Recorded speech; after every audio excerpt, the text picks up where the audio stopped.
As Kamala Harris approaches the one-year mark as vice president, she has yet to take any responsibility for her long list of failures.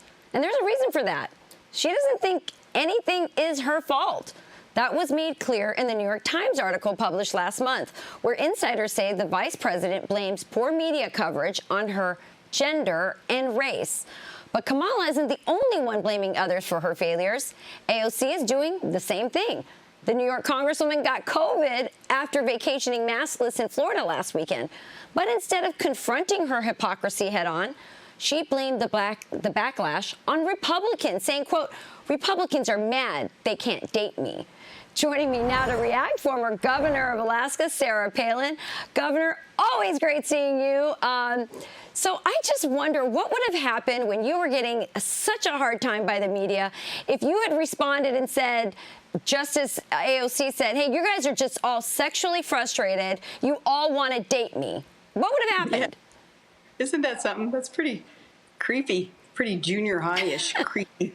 It amazes me, though, her and other liberals, socialists even, their ability to deflect from what the issues truly are. And here, her obsession with at least suggestions of always gender and sex even, it, I truly believe that there are enough Americans who get it and understand what her tactic is, and that is to deflect from what the real issues are. But yeah, okay, take this issue, though, with her suggestion of dating and attraction to someone and blaming her failures on that obsession with sex.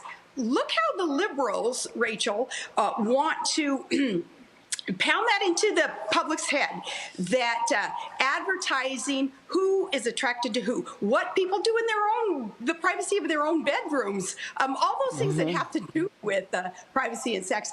The liberals, not the conservatives, are the one who pound after that.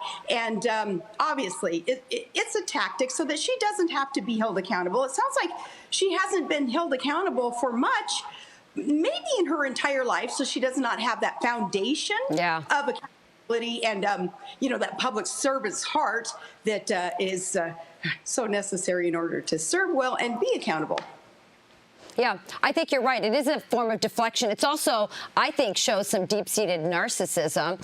But I'm going to move on to Kamala, because she says that all of this is about that she's the first, right? Because she's the first woman vice president. She's the first woman of color vice president. But the first president, Barack Obama, had it pretty good with the press. So it seems to me that that's not a really good excuse. And maybe, I'm sure you agree with me, being the outsider, Donald Trump actually was probably harder. He had done a much harder time with the press than Kamala or AOC or certainly Barack Obama.